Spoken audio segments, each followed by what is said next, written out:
They could be very, very productive because of who's under center.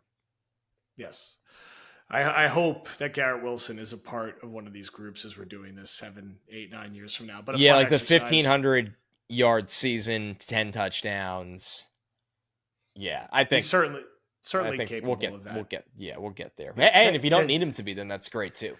Dude had 2 1,100-yard seasons with Zach Wilson as his quarterback to start his career, and Allen Lazard is his like number 2 receiver.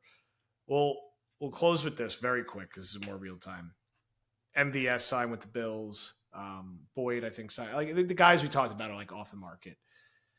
Do we think, this was a question from the Discord too, that the Jets are just more internally confident in our guy, our original stockholder, Jason Brownlee, and Gibson, to a lesser extent, who I know is a little bit more of a different style player, more special teams focused than maybe we're giving them credit for. Like, we like Brownlee. You were on it with the film room. He made the team.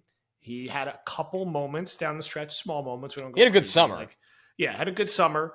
Has some good size. Like, are they just kind of like, you know what? Like, let's get this guy into camp. Let's let him run wild in year 2. Let's get him a ton of reps in the preseason. And, like, he could be a perfectly fine wide receiver 4 and beat out Lazard for that role. And, like, we'll keep Lazard in case of an emergency or certain packages or whatever. Could there be something to that? And should we just, trust the young guy that we liked a lot last year to take a step forward in year 2 and be a capable backup? Right. Well, I think what it comes down to is this. The Jets need to be very cognizant of this, and I think they will. If Brownlee and Lazard are a tie throughout summer, just rip the cord out of Lazard. Yeah. Go with the younger guy that has more upside that looked like he gave a shit last year. So I thought about this very recently because when you drive a hype train, like I certainly did with Jason Brownlee, only because I had him ranked in my top 300 that year for the draft, you quickly forget. You're like, well, that dude had a really good summer. And a lot of that was, by the praise and hopes of Aaron Rodgers. And nobody was going to succeed in the Jets offense last year. So you can't hold that against a UDFA that made the team. So I think we are at the stage where we're officially overlooking Brownlee. I feel pretty confident in saying that. I think that because of the lack of depth in the Jets receiving room, look at it like this, right? Garrett Wilson is your wide receiver 1. When ready and healthy, Mike Williams is in theory your wide receiver 2, but 1, we don't know if he's going to be ready out of the gate.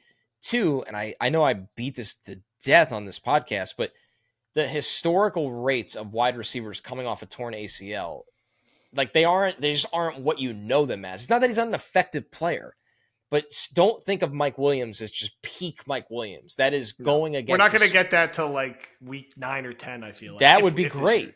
You're going against historical trends if you think that for a full season, and that's okay. So that means that some other people really need to step up on this team. Okay, I know what Malachi Corley is. He's an effective slot, gadget, quick throws, can occasionally win down the field. After that, there is nothing here. So, Jason Brownlee it matters a lot right now because Gibson is really like a returner only, especially after they draft Corley. So Lazard, I mean, you'd like to see him do anything, but you're not putting your eggs in that basket. So I think I'll be watching Brownlee very closely this summer because what the style Rodgers plays will give Brownlee a better chance. Of course, any quarterback will give Brownlee a better chance, but he's a guy to me that when Mike Williams is rehabbing, would you be shocked if you see the training camp tweet? Week 1, week 2? Oh, the Jets 11 personnel is Garrett Wilson, Malachi Corley in the slot, and Jason Brownlee. Yep. If Mike Williams is on the injury report every single week for the Chargers. Mike Williams is not like playing. He doesn't practice preseason. Yeah. No. Come on. Like they're going to be cautious, especially now with what the early season schedule could look like. So we're going to see a ton of Brownlee. He'll have every opportunity there, and physically, he has that build to be that X receiver and complement what Wilson and Corley will be doing. And again, he's going to have to split those reps with Lazard. And look, if it's not working out, there'll be veteran guys available post June 1st, and they'll be moved to make. We think they will be still sniffing around the trade deadline with their draft pick assets, but Brownlee will be another guy to watch in the summer. And he had a big summer last year. Remember the Schefter tweet with him having the one-handed catch? Like he'll he'll be out there and he'll get a ton of reps with how this offense is set up. And that's a good thing. And Aaron Rodgers will also make his life much easier. All right.